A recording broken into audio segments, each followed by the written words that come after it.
Bienvenidos, queridos hermanos, con ustedes su hermano en Cristo Jaime Cárdenas en este programa Conociendo el Catecismo, porque si no vives lo que crees, terminarás creyendo lo que vives. Empezamos en el nombre del Padre, del Hijo y del Espíritu Santo. Amén. Señor, te amo, las gracias por la vida, por la familia.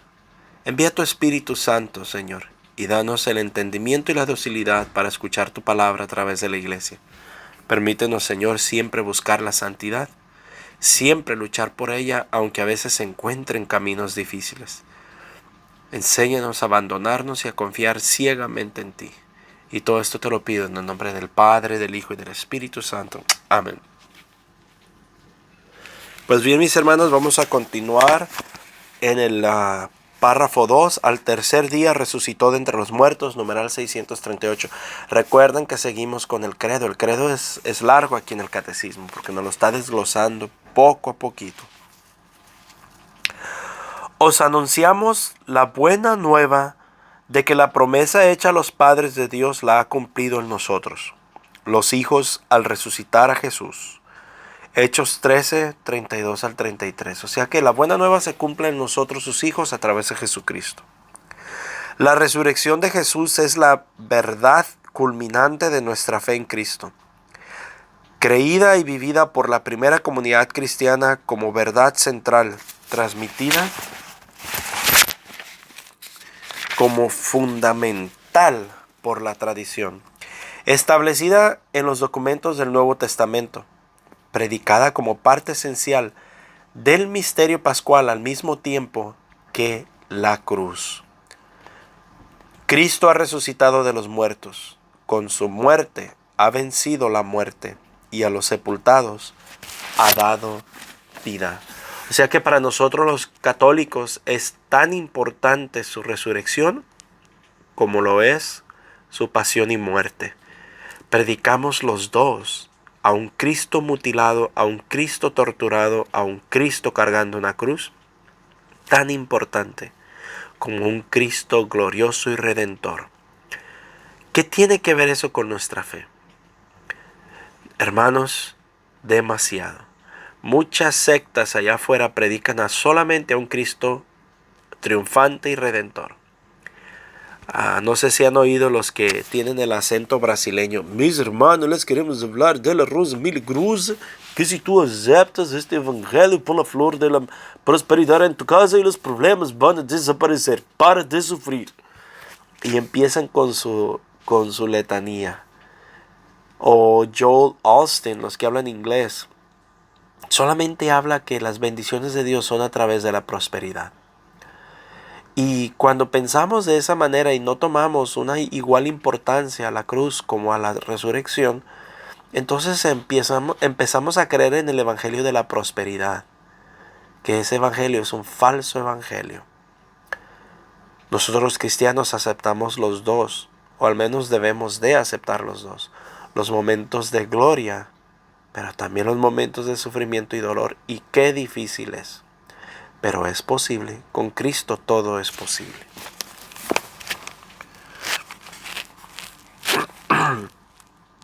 Acontecimiento histórico y trascendente. Numeral 639. El misterio de la resurrección de Cristo es un acontecimiento real que tuvo que manifestarse históricamente, comprobadas como la atestigua el Antiguo Testamento. Ya San Pablo hacia el año 56 puede escribir a los corintios: porque os transmití en primer lugar lo que a mi vez recibí, que Cristo murió por nuestros pecados según las Escrituras, que fue sepultado y que resucitó al tercer día según las Escrituras, que se apareció a Cefas y luego a los 12. 1 Corintios 15, 3, 4. El apóstol habla aquí con la tradición viva de la resurrección que recibió después de su conversión a las puertas de Damasco. Sepulcro vacío, numeral 640. ¿Por qué buscar entre los muertos al que está vivo?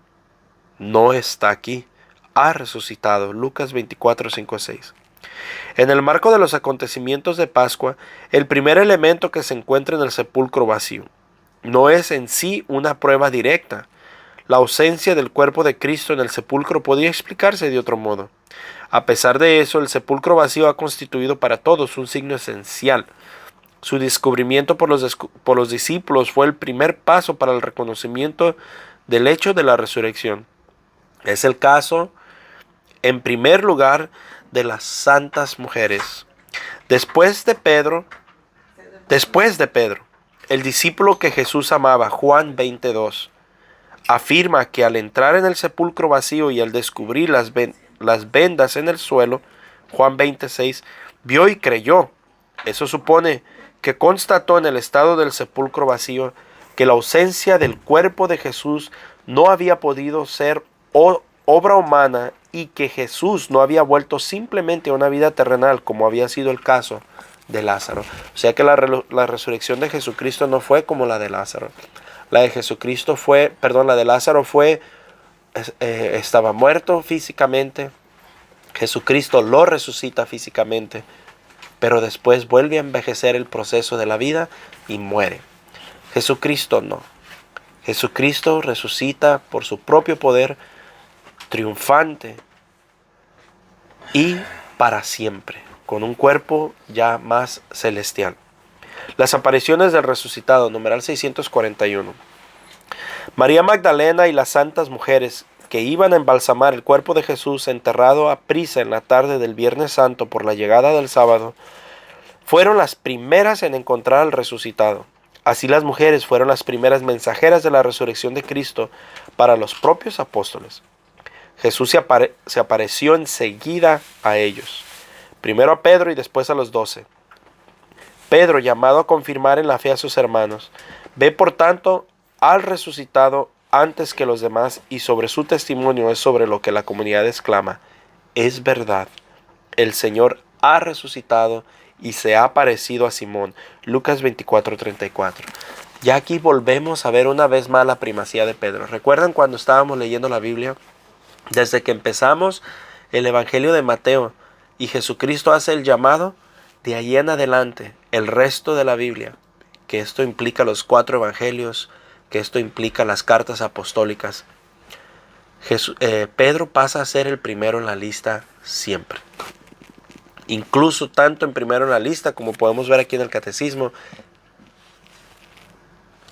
como pasamos a ver en el catecismo, vemos que los apóstoles creen en la resurrección de Jesucristo tras el testimonio de Pedro, no el de las mujeres santas, sino el testimonio de Pedro. Es con el que terminan creyendo. Ahí vemos la supremacía de Pedro, cual otros hermanos pues tristemente lo ignoran, no lo saben apreciar.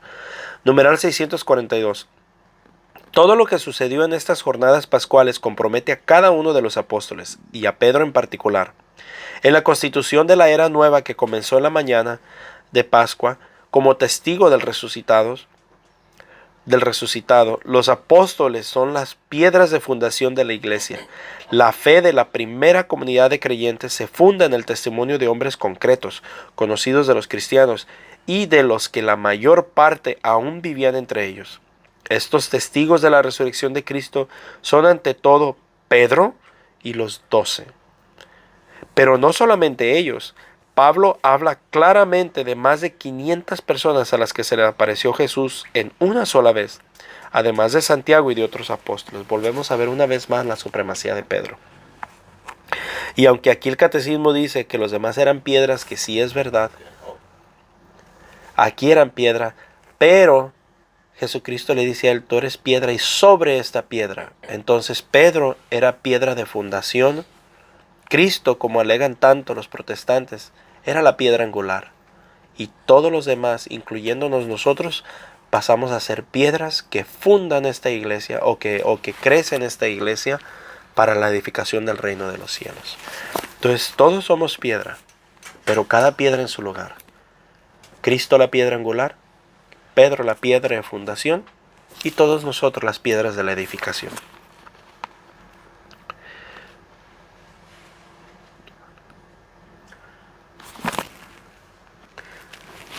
Numeral 643. Antes de estos testimonios es imposible interpretar la resurrección de Cristo fuera del orden físico. y no reconocerlo como un hecho histórico, sabemos por los hechos de la fe de los discípulos fue sometida a la prueba radical de la pasión y de la muerte en Cristo, en cruz de su Maestro, anunciada por él de antemano. Esa palabra radical odian la sociedad del día de hoy. Esa palabra radical no es bienvenida el día de hoy. Pero la decisión de Cristo, la vida de Cristo fue radical. La vida de los apóstoles fue radical. No digamos la de Pablo. Fue extremadamente radical. Nosotros necesitamos lo mejor que esté de nuestras vidas, de nuestras fuerzas, también ser radicales. Sin perder la espiritualidad, claro está. Pero la radicalidad, el rotundo sí al Señor, es necesario. Todos nuestros antepasados lo han hecho. No sé por qué en estos tiempos ahora queremos diluir tanto nuestra fe. La sacudida provocada por la pasión fue tan grande que por lo menos algunos de ellos no creyeron tan pronto en la noticia de la resurrección. Los evangelios, lejos de mostrarnos una comunidad arrobada por una exaltación mística, nos presenta a los discípulos abatidos, la cara sombría, Lucas 24:17, y asustados.